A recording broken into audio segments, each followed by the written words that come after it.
नमस्कार, मैं हूं आपके साथ शुभांगी ठाकुर और आप देख रहे हैं गुनाह। वो जो आप बार बार कहते हैं ना, अब घर से निकलने में डर लगता है, पता नहीं कब किस मोड़ पर मौत खड़ी हो, जाने कब कहां कौन ताक में बैठा हो। उन सब वारदातों की पूरी तफसील लेकर आता हूं मैं और शुभांगी ठाकुर, और मैं दिखाऊंगी आपको कि दिन भर हुए गुनाह की एक एक तस्वीर, ताकि आप और आपके परिवार जो है वो महफूज रह सके, क्योंकि नजर हटी तो दुर्घटना घटी।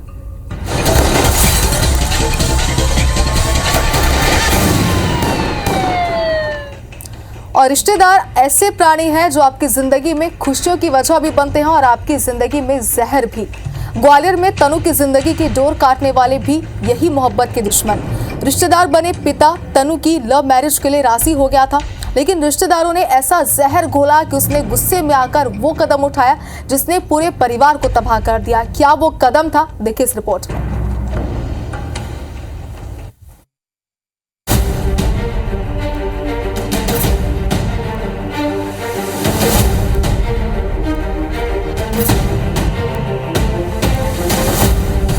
प्यार का अंजाम मौत, जिसने पैदा किया उसी ने ले ली जान।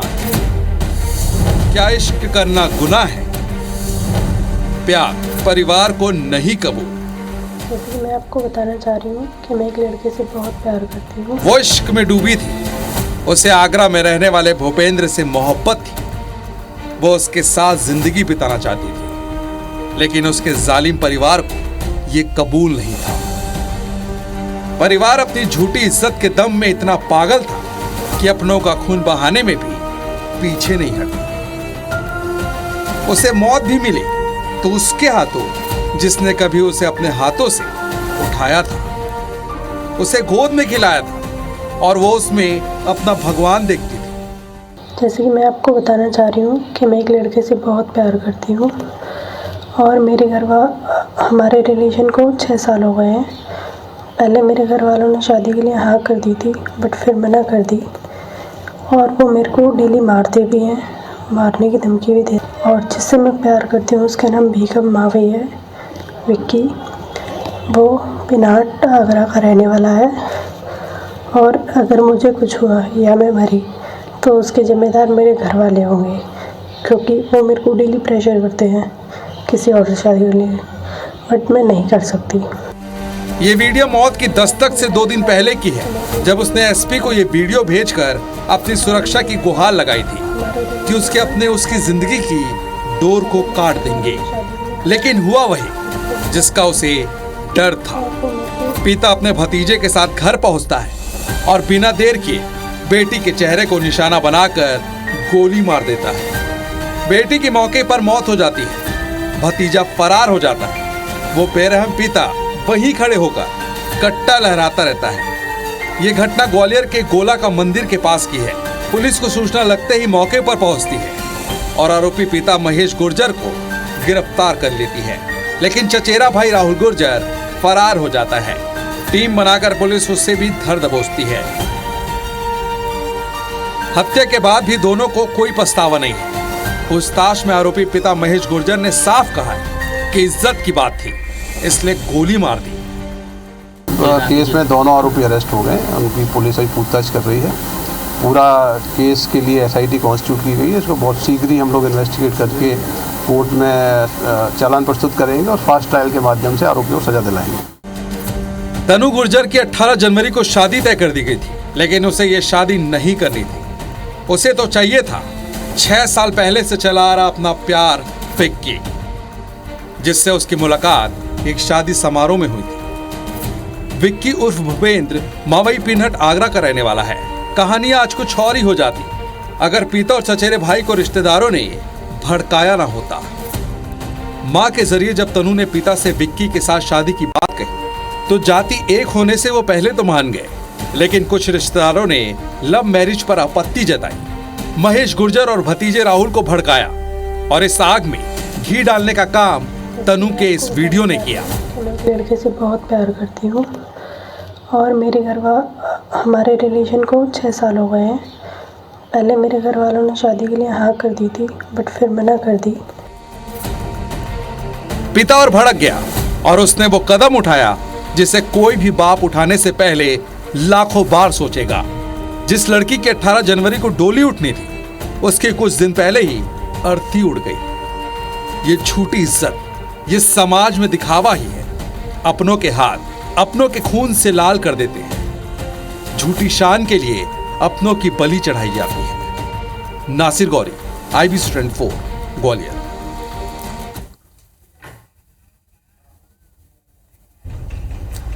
और अंबिकापुर में करोड़ों के ऑनलाइन सट्टा के कारोबार मामले में फरार मुख्य आरोपी सुधीर गुप्ता को पुलिस ने गिरफ्तार कर लिया है। मामले में पुलिस को करीब 100 करोड़ के ट्रांजैक्शन की आशंका है। दरअसल पुलिस को शहर के जयस्तंभ चौक के पास ऑनलाइन सट्टा संचालित की सूचना मिली थी। इसके बाद पुलिस की टीम ने दबिश देकर 4 आरोपियों को गिरफ्तार किया था। साथ ही मौके से करीब 20 लाख रुपए का मशरूका भी जब्त किया था। लेकिन आरोपी सुधीर गुप्ता फरार हो गया था, जिसे अब पुलिस ने पकड़ लिया है। आरोपी ने पूछताछ में खुलासा किया कि वह बीच का मोहरा था जो अपने आकाओं के इशारे पर सट्टा खिलाने का काम करता था। यानी इस अवैध कारोबार में और भी कई लोग शामिल हैं। अपराध क्रमांक 38/25 जो रजिस्टर किया गया था छत्तीसगढ़ जुआ प्रतिषेध अधिनियम और BNS के अंतर्गत, उसमें एक जो मुख्य आरोपी था सुधीर गुप्ता, वो फरार था। उसको कल रात को अरेस्ट किया गया है और वो हमारे कस्टडी में, उनसे पूछताछ की जा रही है। उनको आज रिमांड में प्रस्तुत किया जाएगा। व्हाट्सएप ग्रुप्स निकल के आए हैं जिसमें कुछ मेंबर्स हैं जिनको हम आइडेंटिफाई कर पाए हैं और हमारे कस्टडी में भी हैं। और एक परिवार जब अपने बेटे की शादी करता है तो वह सोचता है कि बहू आएगी, उनकी सेवा करेगी, घर को स्वर्ग में बदल देगी। लेकिन भोपाल में एक घर में हुआ बिल्कुल इसके उल्टा। बेटे की शादी हुई लेकिन घर स्वर्ग के बजाय भूतों का अड्डा बन गया। ये कोई कहानी नहीं है, ये हकीकत है एक ऐसी बहू की जिसने अपने पति और ससुराल वालों की रातों की नींद और दिन का चैन छीन लिया। कैसे, देखिए इस रिपोर्ट में।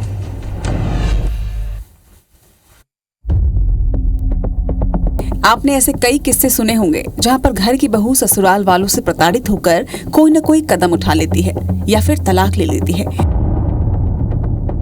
लेकिन इस बार राजधानी के फैमिली कोर्ट में अजीबोगरीब मामला सामने आया। यहाँ पर एक महिला ने परेशान होकर तलाक नहीं लिया, बल्कि उसने एक अलग ही रास्ता खोज निकाला। वो रास्ता था भूत बनने का। जी हाँ, आपको सुनने में अजीब जरूर लग रहा होगा, मगर भोपाल के फैमिली कोर्ट में इस अजीबोगरीब मामले का खुलासा तब हुआ जब एक पति अपनी पत्नी से तलाक की याचिका को लेकर कोर्ट पहुंचा। पति का कहना था कि वो और उसका पूरा परिवार बहू से परेशान हो चुका है क्योंकि इसकी बीवी को भूत आते हैं। ये कोई असली भूत नहीं बल्कि एक नकली भूत की मनगढ़ंत कहानी है। क्या है पूरा मामला, हम आपको बताते हैं। जब पति अपनी पत्नी की हरकतों से परेशान होकर कोर्ट पहुंचा तो दोनों की काउंसलिंग करवाई गई। काउंसलिंग में महिला ने कहा कि वो अपने ससुराल वालों से तंग आ चुकी थी। उसके ससुराल वाले उससे बहुत ज्यादा काम करवाते थे और इसी से बचने के लिए उसने भूत बनने का नाटक किया। वो आईने के सामने बैठकर अजीबोगरीब आवाज निकालती थी, जिसे न सिर्फ उसका पति बल्कि उसके पूरे ससुराल वाले डरने लगे। महिला ने काउंसलिंग में ये भी बताया कि ससुराल वालों के काम से तंग आकर और मन बहलाने के लिए वो ऐसी हरकतें करने लगी। महिला का कहना है कि उसका पति उसे वक्त नहीं देता, जिससे वो परेशान हो चुकी है।